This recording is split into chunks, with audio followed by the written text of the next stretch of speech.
आज की इस वीडियो का हमारा टॉपिक होगा कृषि विपणन क्या है। तो सबसे पहले हम बात करेंगे कृषि विपणन के अर्थ की, मीनिंग ऑफ एग्रीकल्चर मार्केटिंग की।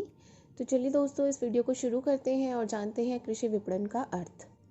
कृषि विपणन का अर्थ उन सभी क्रियाओं से लगाया जाता है जिनका संबंध कृषि उत्पादन को कृषक के खेत से अंतिम उपभोक्ता तक पहुंचाने में किया जाता है।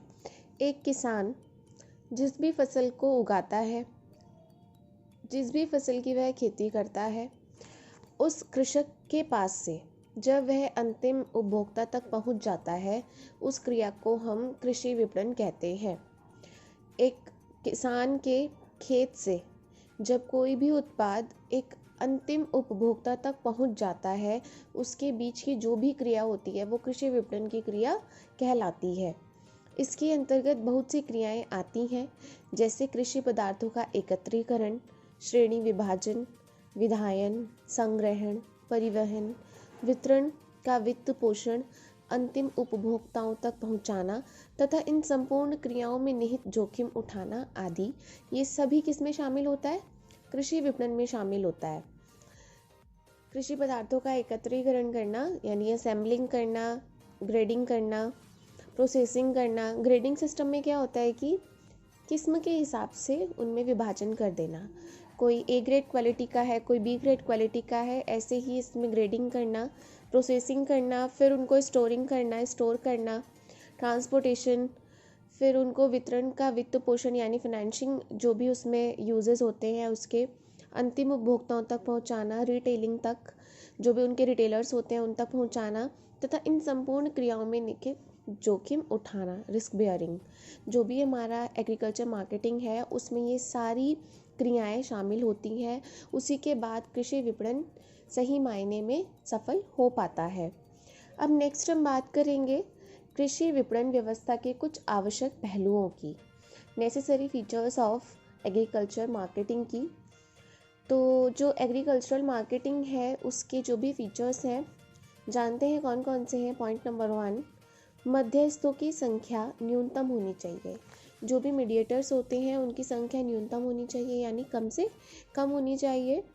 नंबर 2, कृषि उपज के उत्पादक एवं विक्रेता दोनों के हितों की सुरक्षा होनी चाहिए। जो उत्पादक है, जो उस उत्पादन को उत्पादित करता है, और विक्रेता, दोनों के हितों की उसमें क्या होनी चाहिए? सुरक्षा होनी चाहिए। विक्रेता कौन? जो उस वस्तु को बेच रहा है, और उत्पादक कौन? जो उस वस्तु को बना रहा है।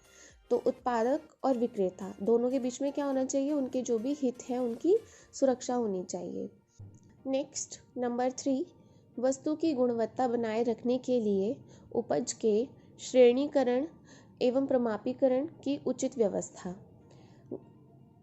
ग्रेडिंग सिस्टम जो मैं जैसे ऊपर बता चुकी हूँ आपको, तो इस थर्ड पॉइंट में भी यही कहा गया है कि उनका ग्रेडेशन करना और उनका स्टैंडर्डाइजेशन करना, उसकी उचित व्यवस्था इसमें करनी होती है। ये किसके आवश्यक पहलू है? कृषि विपणन के आवश्यक पहलू है। हम बात करते हैं पॉइंट नंबर 4 की, मंडी स्थल पर माल भंडारण करने के लिए पर्याप्त भंडारण गृह की व्यवस्था होनी चाहिए।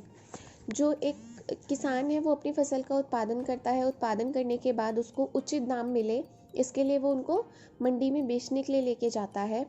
मंडी तक ले जाने के लिए उसको ट्रांसपोर्टेशन की ज़रूरत होती है, यातायात के साधनों की ज़रूरत होती है, और उनकी मदद से वह अपने माल को मंडी तक लेकर जाता है।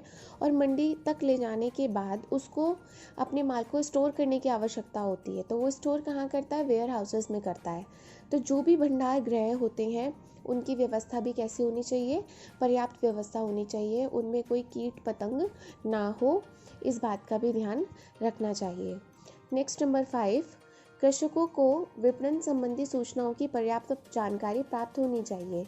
जो भी किसान हैं उनको मार्केटिंग से संबंधित जितनी भी सूचना इन्फॉर्मेशंस होती हैं उनको उन सभी के बारे में क्या होनी चाहिए? जानकारी होनी चाहिए, ताकि वह हर एक सूचना से अवगत रह सकें, हर एक जानकारी से वह अवगत रह सकें।